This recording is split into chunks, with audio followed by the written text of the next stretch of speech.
So far we have produced two graphs. The first function was y equals 2x. So in order to draw the graph, what we did, we chose 2 points.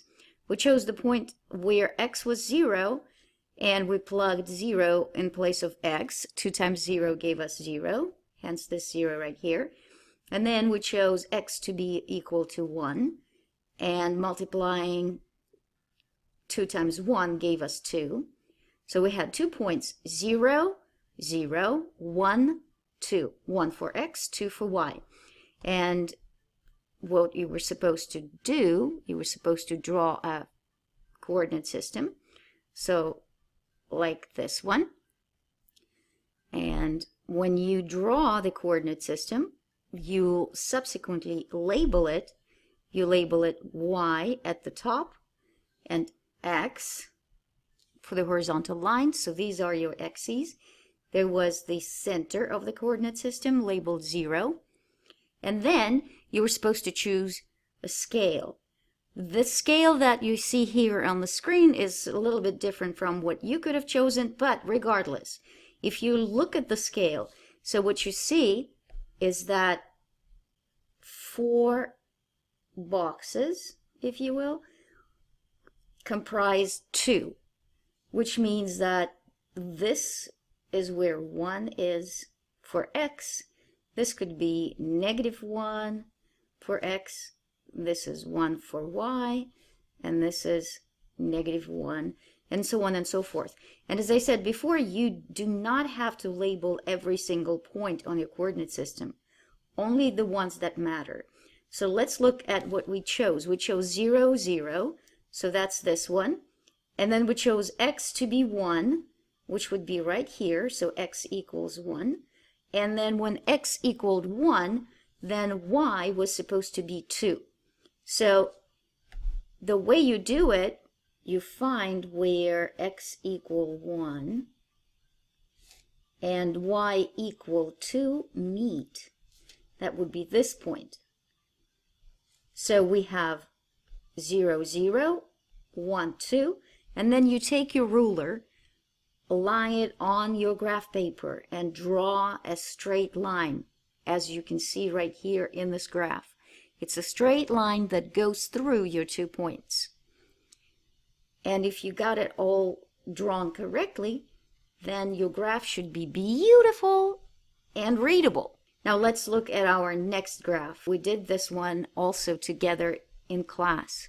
So we had the function, we had y equal -4x. So we mentioned that the fact that the number before x is -4 would mean that our graph is going to be diving, not rising up like the graph that we just looked at.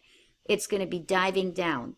But regardless of what the graph does, diving or rising up, we still are graphing a function that has y that equals something something times x.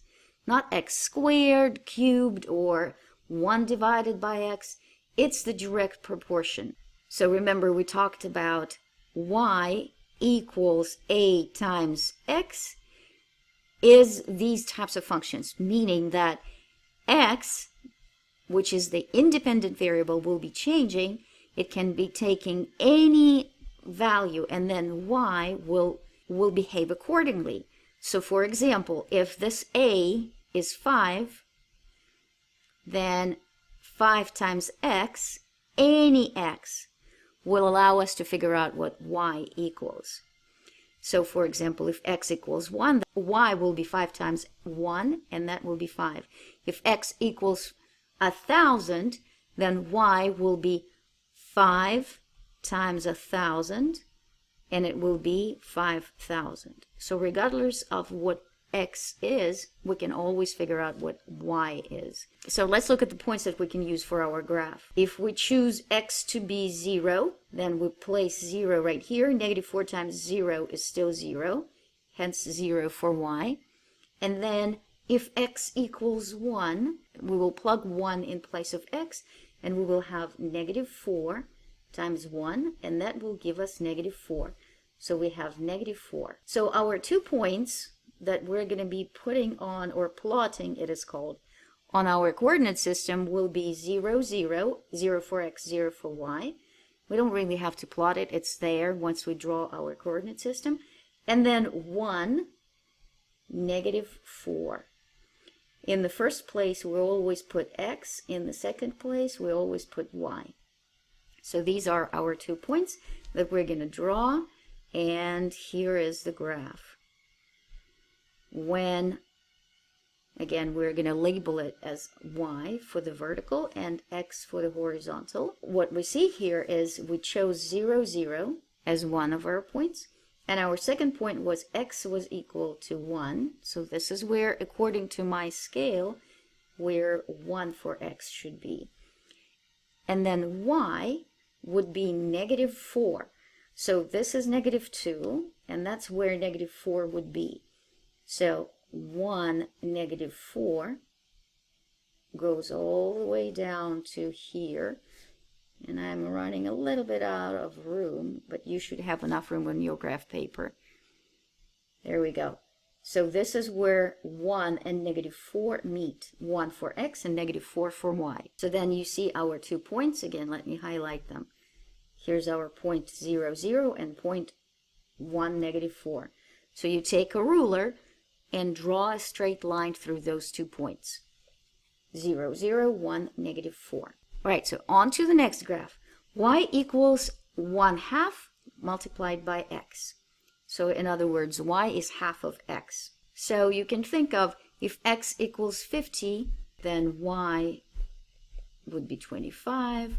If x equals negative 100, then y will be negative 50. So y will always be half of x. But again, to make it convenient, we will just need 2 points to draw our graph.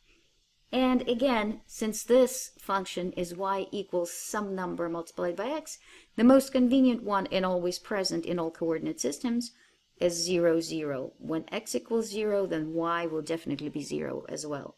And then my second point, I'm going to choose one that multiplying by this number in front of x would give me, let me get rid of the denominator.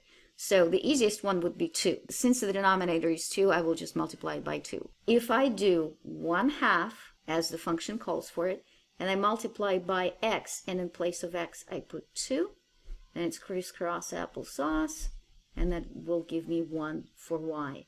So here you go. 0, 0, and then 2 for x will give me 1 for y. There's my coordinate system right here. So I will label the vertical axis as y, the horizontal axis as x. Here's my ever-present 0, 0. When x was equal to 2, here's my x equal 2. Then y was equal to 1. Well, where's 1 for y? Here's 1 for y. And I go to the place where these two meet. 2 for x and 1 for y. That's my point. And then I take a ruler and I draw a straight line, and you see that straight line in red. The last one in this worksheet is y equals negative 1/4. Negative 1/4 again will mean that my graph is diving down, and 1/4 will mean that my y is not only opposite of x, it's also only a quarter of x. So for example, if x equals 8, then y would be negative, and it would also only be a quarter of 8, which would be 2. I need just 2 points. 0, 0 is my first point at the center of my coordinate system. And then to make it easier, I choose 4 for x, then negative 1/4 times 4, crisscross applesauce, negative 1. So my point will be 4 for x, negative 1 for y. Again, the top one, the vertical one, is y. The horizontal one is x. 0, 0 is here. When x was equal to 4, it's up here, then y was equal to negative 1, which is right here. So that's my point on sort of the crossroad between 4 for x and negative 1 for y. Once I have those 2 points, I take a ruler and I just draw a straight line through those 2 points. That's it for drawing graphs. Our next video will tell you how to figure out what is called a slope.